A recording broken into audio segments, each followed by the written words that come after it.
అందరికీ నమస్తే. బీజేపీలో ఒక పంచాయతీ నడుస్తుంది. ఆల్రెడీ మనకు చాలా పంచాయతీలు తెలుసు బీజేపీలో. ప్రెసిడెంట్ కోసం పంచాయతీ నడుస్తుంది.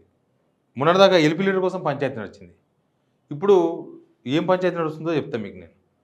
వాళ్ళకు 8 ఎమ్మెల్యే సీట్లు గెలిచారు. 8 ఎంపీ సీట్లు గెలిచారు. ఫస్ట్ టైం బీజేపీ అన్ని సీట్లు గెలవడం, ఎమ్మెల్యేలు అన్ని సీట్లు గెలవడం ఫస్ట్ టైం, అండ్ ఎంపీ సీట్లు అన్ని సీట్లు గెలవడం ఫస్ట్ టైం. కానీ ఎమ్మెల్యేలకు కిషన్ రెడ్డి గారికి లేదా మిగతా వాళ్ళకి సీనియర్లకు ఎవరికి పొందను కుదురుతలేదట, ఇలా పడతలేదంట. ఎందుకు పడతలేదో తెలుస్తలేదు. అసలు బీజేపీలో ఒక సిస్టమ్ ఉంటుంది. ఎమ్మెల్యేలు లేకపోతే ప్రెసిడెంట్ ఎవరైనా కావచ్చు, సీనియర్లు అంతా ఒక లైన్ మీద ఉంటారు వాళ్ళు. కానీ లైన్ తప్పింది. అసలు పార్టీ ఆఫీస్కి వస్తలేరు ఎమ్మెల్యేలు. ఆఫీస్ బేరర్స్ మీటింగ్ పెట్టి ఆహ్వానించినా కూడా రాలేదు. వాళ్ళు స్ట్రైక్ చేసేసిండ్రు. ఎందుకు ఇలా జరిగిందో తెలియదు. కనీసం వాళ్ళతో మాట్లాడే ప్రయత్నం కూడా కిషన్ రెడ్డి చేస్తున్నాడు. కిషన్ రెడ్డి ఏంటంటే అయ్యింది పోతే పోయింది అన్నట్టు ఆయన ఉంటాడు. ఎమ్మెల్యేలు ఏంటంటే చూద్దాం. అసలు ఈ 8 మంది ఎమ్మెల్యేలోనే కరెక్ట్ లేరు. 8 మంది ఎమ్మెల్యేలు 8 దారులు ఉన్నారు. ఎవరికి వాళ్ళే దార్కాళ్ళు ఉన్నారు. కరెక్ట్ చెప్పాలంటే ఎవరికి వాళ్ళే తోపులు. కాబట్టి వాళ్ళు మనం అసెంబ్లీలో కోఆర్డినేషన్ చూసినాం కదా. మహేశ్వర్ రెడ్డి మించినోడు కామారెడ్డి ఎమ్మెల్యే, కామారెడ్డి ఎమ్మెల్యే మించిన ఆయన ఆర్మూర్ ఎమ్మెల్యే, ఆర్మూర్ ఎమ్మెల్యే మించిన ఆయన ఇంకో ఎమ్మెల్యే.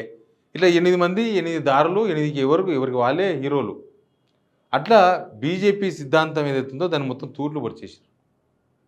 వాళ్ళకు రాగరాగా 8 సీట్లు వస్తే ఎమ్మెల్యేలు, అసలు ఆ ఎమ్మెల్యేలను పట్టించుకునే దిక్కు లేదు బీజేపీలో. ఆ ఎమ్మెల్యేలకు ఒక శిక్షణ ఇచ్చే అవకాశం లేదు. కనీసం ఒక అసెంబ్లీ నడిస్తే వాళ్ళకు మ్యాటర్ ఇచ్చే నాదులు లేడు. ఆ ఎమ్మెల్యేలను కూర్చోబెట్టుకొని మాట్లాడుకునే దిక్కు లేదు. మహేశ్వర్ రెడ్డి ఉన్నాడు. Maheshwar Reddy LP leader. ఆయన పేరుకే ఎల్పీ లీడర్. ఆయన ఆ 8 మందిని కూడా కోఆర్డినేట్ చేయలేడు.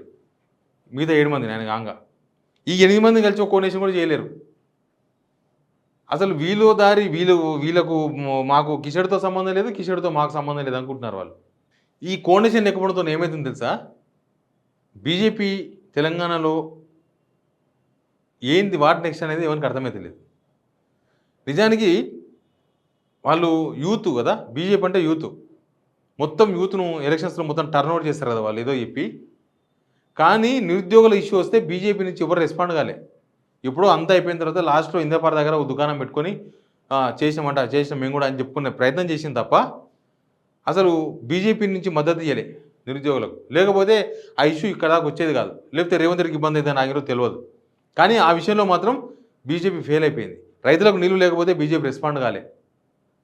ఇప్పుడు చాలా ఇష్యూస్ గురుకుల అభ్యర్థులకు సంబంధించిన ఇష్యూ వస్తే స్పందించలే. ఇప్పుడు రుణమాఫీ మీద ఏదో కాల్ సెంటర్ పెట్టుకొని చూస్తున్నారు అంతే. ఈ ఎమ్మెల్యేలు కూడా, బీజేపీ ఎమ్మెల్యేలు కూడా ఒక తాటి మీద లేరు.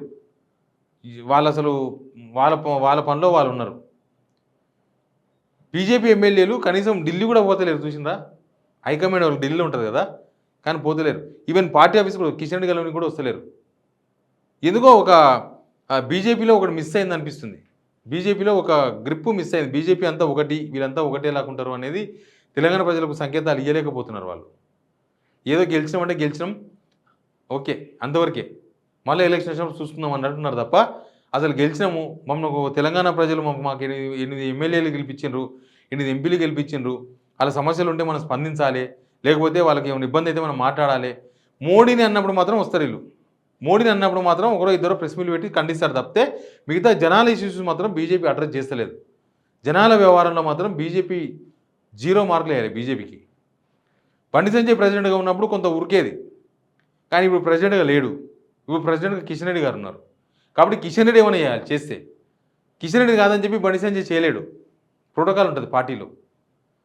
కానీ జనాలు బీజేపీని మర్చిపోతున్నారు. తెలంగాణలో బీజేపీ కూడా జనాలను మర్చిపోయింది. మళ్ళీ ఎలక్షన్ అప్పుడు చూసుకుందాం అనే కాడున్నారు వాళ్ళు. అందుకే ఏ ఇష్యూని కూడా టేకప్ చేస్తలేదు బీజేపీ. ఏమైనా మీటింగ్ పెడితే ఎలక్షన్ గురించి మీటింగ్ పెడతారు. మొన్న మీటింగ్ పెట్టి ఎమ్మెల్యే రాలే ఆ మీటింగ్కి. లోకల్ బాడీ ఎలక్షన్స్ గురించి మీటింగ్ పెట్టుకున్నారు. అంటే బీజేపీ కేవలం ఎలక్షన్స్ కోసమే పనిచేస్తుందా? తెలంగాణలో ప్రజా సమస్యలు పట్టవా బీజేపీకి? అవసరం లేదా? ఎలక్షన్స్ అప్పుడు ఏదో ఒకటి మాట్లాడి ఏదో ఒకటి చెప్పేసి మళ్ళీ ఏదో ఒకటి రెచ్చగొట్టి ఓట్లు వేయించుకుంటే సరిపోద్ది అనుకుంటున్నారా? ఎట్లా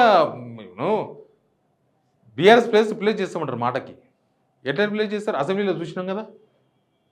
అసెంబ్లీలో ఏంది మీ పాత్ర? ఏ సమస్య మీద మాట్లాడిన మీ ఎమ్మెల్యేలు?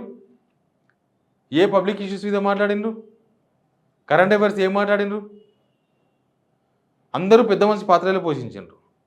అందరూ వేమన నీతి సూత్రాలు చెప్పే ప్రయత్నమే చేసిండ్రు. కానీ జన సమస్యలు ఎక్కడున్నాయి? జన సమస్యలు ఎక్కడ అడ్రస్ చేసిండ్రు? గవర్నమెంట్ ఇచ్చిన 6 గ్యారెంటీల గురించి ఎక్కడ క్వశ్చన్ చేసిండ్రు బీజేపీ?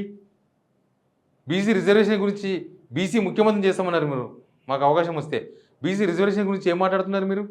ఒకసారి నా మాట్లాడిందా బీసీలకు 42% రిజర్వేషన్ ఇవ్వాలని? బీసీల తరపున ఏమైనా పోరాటం చేస్తుందా బీజేపీ? ఏమీ లేదు.